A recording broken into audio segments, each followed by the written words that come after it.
Welcome to the Danny Clinkscale Reasonably Irreverent podcast. Insightful and witty commentary, probing interviews, and detours from the beaten path. Welcome to our weekend sports wrap, recap, whatever you want to call it. It usually doesn't happen on Tuesday, so I don't have a real name for it. This spot is normally Monday Musings, presented by ASFCA. That's Advanced Sports and Family Chiropractic and Acupuncture. But obviously it's not Monday.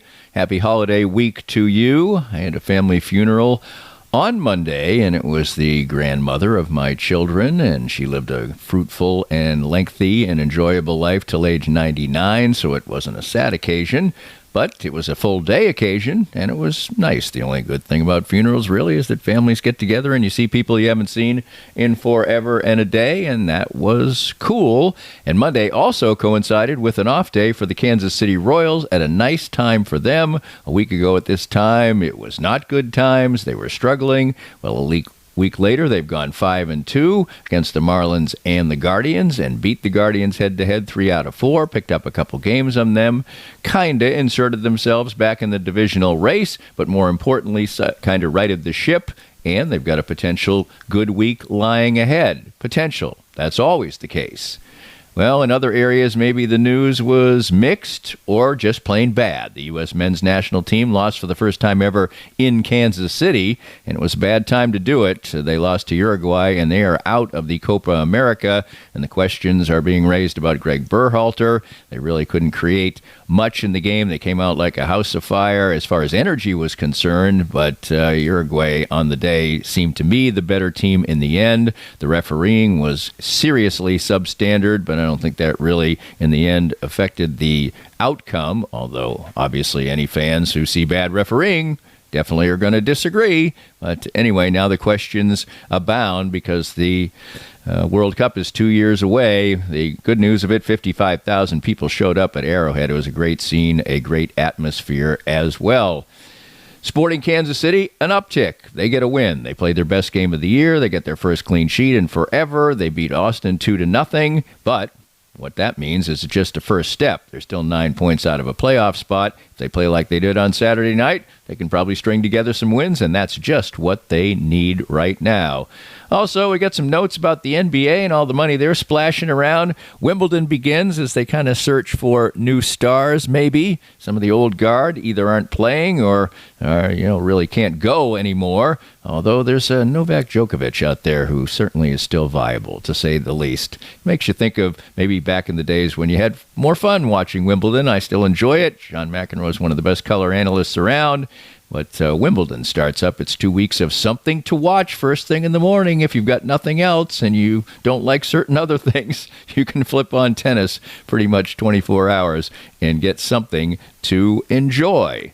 All that's on the plate today. It's our weekend recap. It's moved to Tuesday for the reasons I stated, and we get rolling coming up next. And it's all presented by Advanced Sports and Family Chiropractic and Acupuncture, 7 locations all around Kansas City. Make yourself feel better, all parts of your body, and that makes your mind feel better too. ASFCA. And we get rolling next. More of Danny's Reasonably Irreverent podcast after this. Always great to catch up with Dr. Brad Whittle of Advanced Sports and Family Chiropractic and Acupuncture. Everybody wants to make every year a great one, mentally and physically, and certainly ASFCA can help in that regard. Chiropractic, acupuncture, physiotherapies. We're going to address the body and the mind to keep you in great shape. With winter moving into spring, we don't want to have the opportunity to get hurt or to be slow and not do what we used to do, right? Absolutely right, and you can do that in a variety of ways. We can. We love looking at the body and how it moves, looking at the posture and how it holds us to be strong, to be safe, and really to help us do those things we love to do. The wide variety and range of services you can get helps in that regard at Advanced Sports and Family Chiropractic and Acupuncture, 7 locations all around the Kansas City area. Find the one that's most convenient for you. And for more information, visit asfca.com/Danny. That's asfca.com/Danny. Hey, Kansas City, Joe Spiker, Easton Roofing, back for another beautiful springtime in Kansas City. We are proud to announce our renewed partnership with Big Brothers Big Sisters of Kansas City. Starting in 2024, a portion of every job sold will be donated to a cause close to my heart. I was a big, and I encourage you to volunteer. And if you hire us for service on your residential or commercial roof, you'll know that a portion of the profits will go to a great cause. So call us at 913-257-5426. Easton Roofing. Integrity matters. If you'd like to join these and other fine sponsors and market your business on Kansas City's #1 rated podcast, contact us at Danny@DannyKlinkscale.com. Look forward to working with you. Welcome back, and as stated in the opening segment, the Royals have a nice day for a day off, and they're at home, and who knows, maybe they played a little golf yesterday, maybe they just enjoyed family time. It was an absolutely beautiful day, and it was a nice time for it. They have righted the ship. They are back in a wild card playoff position, a game and a half clear. They've won 5 of their last 7 games, and the week that lies ahead is potentially one of opportunity. They play against the Rays at home the next 3 nights, although the Rays have started to play better. They've won 8 of their last 11 to get to 500, and obviously the Rays look at this right now as an opportunity to knock down the wild card holders a peg or two, and Tampa can always pitch it. They play well on the road. They actually play better on the road than they do at home, so maybe more of a challenge than you might think, but still, they're just a 500 team, and they're not playing as well as you, so there's maybe an opportunity there, but then you go on the road and you play one of the only handful of teams in baseball that are completely out of it, and one of those is the Colorado Rockies, and they've been just plain terrible this year. They have won a couple games in a row. Maybe they'll get a little spike, and going on the road always is challenging, and playing in Denver is different. There's no question about that, but their pitching's bad, and I think the Royals might be pretty comfortable there, so we'll see what the week lies ahead. But what we've seen generally is when the Royals play at home, their offense revives, they play better, they pitch it just as well, and that adds up to a lot of wins. And they've played far better at home than on the road, and we saw that again on the homestand that continues this evening. And we see Bobby Witt Jr. continue to sizzle. Yes, he had a little bit of a flat spot during the early part of June, as did many of the Royals, but his OPS is back up to around 900. Salvador Perez also had a dreadful first 3 weeks of June, but he seems to be picking up as well. They've got Michael Massey back in the lineup to hit. That certainly helps because they just don't have that many viable bats. But one bat that is really on the move has been Vinny Pasquantino. He has played great for the last 15 games or so. And when he does that, and Hunter Renfroe, who has been a 300 hitter with power for about a month now, this is all lengthening out the lineup and making things a lot better, even as we see the likes of Michael Garcia struggle. And basically, besides those names I mentioned, pretty much everybody else hasn't been any good at all. But it's added up to a probably better offense than we might have expected. 11th in baseball. Yes, it was better for a while. The pitching is 10th in baseball, but the starters are 5th in all of baseball. The relievers are 19th, so that's an issue. And the other issue is they don't strike anybody out. The relief staff is last with a bullet in the major leagues in striking people out, and that just makes life more difficult. Hit the ball, it goes in play. Somebody strikes somebody out, he's out unless there's a pass ball. So that certainly is an issue. That may be an area where the Royals kind of look to perhaps make some moves as we draw closer and closer to the trade deadline. The problem is the prices are going to be pretty high because, as I talked about before, there's only 5 teams that are hopelessly out, although we see teams like the Tigers and the Padres are slipping towards that potential area. Both of those teams are 8 games under 500. We'll check out the standings here in a minute in our baseball roundup. But one of the great stories, of course, we've seen is Seth Lugo. He certainly is in the conversation to start the All-Star game. He's got a 2.17 earned run average, just ridiculous, and he has been, he's been very good, but so has quietly Brady Singer been quite good. He hasn't provided the innings the other guys have, but Cole Reagans has been excellent. His ERA is probably his worst stat.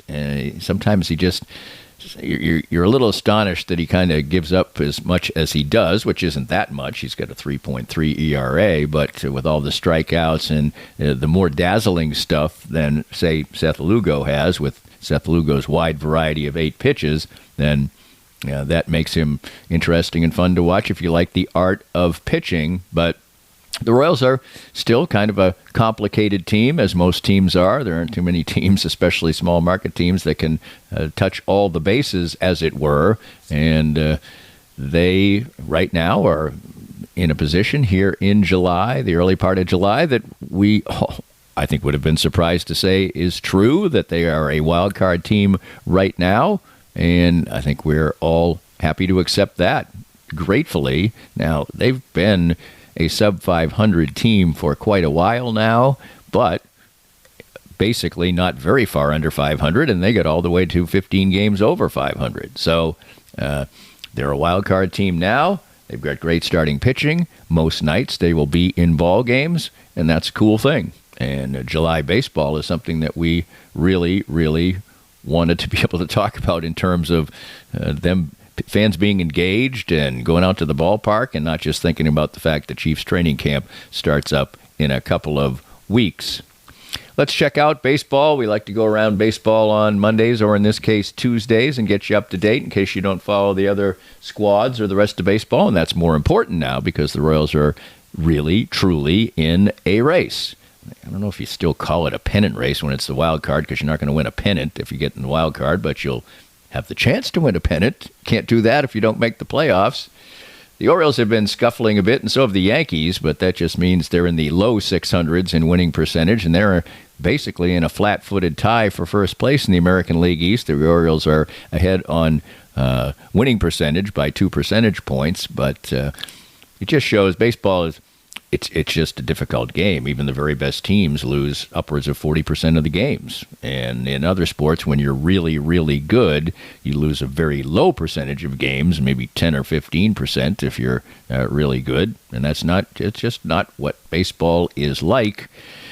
The team that's closest to flagging down the Royals is the Boston Red Sox. They're a game and a half back of the Royals. They've won 6 of their last 10 games, and they've been playing well for quite a while now. They pitch it well. Their offense has perked up recently. They've got a good run differential now, and they kind of look like a viable team. I think most people expect maybe the bottom to drop on them, but now when you look at the landscape of their team, they have some young players who are coming to the fore. So an interesting team in the Red Sox. The Rays just are like a cockroach or something. You just can't kill this team. They're at 500 now, and their run differential is indicative of a team should be like 10 games under 500. But they pitch it, and they generally field it, although they've not been as good a defensive team the last couple of years. But as I said, they're playing well. They've won 8 of 11, and you'll get a first-hand look at the Rays over the next 3 days. I said Jays because the Jays are next in the assessment, and they are one of the most disappointing teams in baseball, and they're another team that now has fallen 8 games below 500 instead of being sort of right around that 500 mark, and that may prompt some selling. We'll have to wait and see. This sort of generation of Blue Jays that was expected to perhaps win some stuff, they've never quite gotten over the top, and now the bottom's kind of fallen out on them, and they've lost 7 out of 10. And as I said, are one of baseball's most disappointing squads. The Guardians are maybe baseball's most surprising. Yeah, the Royals got them 3 out of 4, but they've still won 6 of their last 10. They still have a 6-game lead in the division, 7 over the Royals. Solidly an outstanding team at home, and they've played far less home games so far than road games, so they got some home games in their back pocket. They're 26-9 at home. They played 35 home games and 47 road games so far, so they've got a lot of home games to play, and they are just great at home, so that puts them in good position. That team's going to be tough to flag down. If I'm a Royals fan, I'm thinking more about the wild card right now, although the victory in that series kind of flamed hopes a little bit. The Twins have played very well for quite a while now. They've won 6 of their last 10. Their offense at times struggles, but they have gotten hot also, and hot in different stages. And you get some guys who maybe aren't playing as well as you might have thought, but then they get real hot while somebody else cools off. And actually, they're up over 400 runs, which is in the upper half of baseball, and they're just ahead of the Royals, who obviously we talked a lot about. The Tigers have been disappointing. A lot of people picked them to win the division, and they just have never got it cranked up this year, and now they've fallen to 8 games below 500.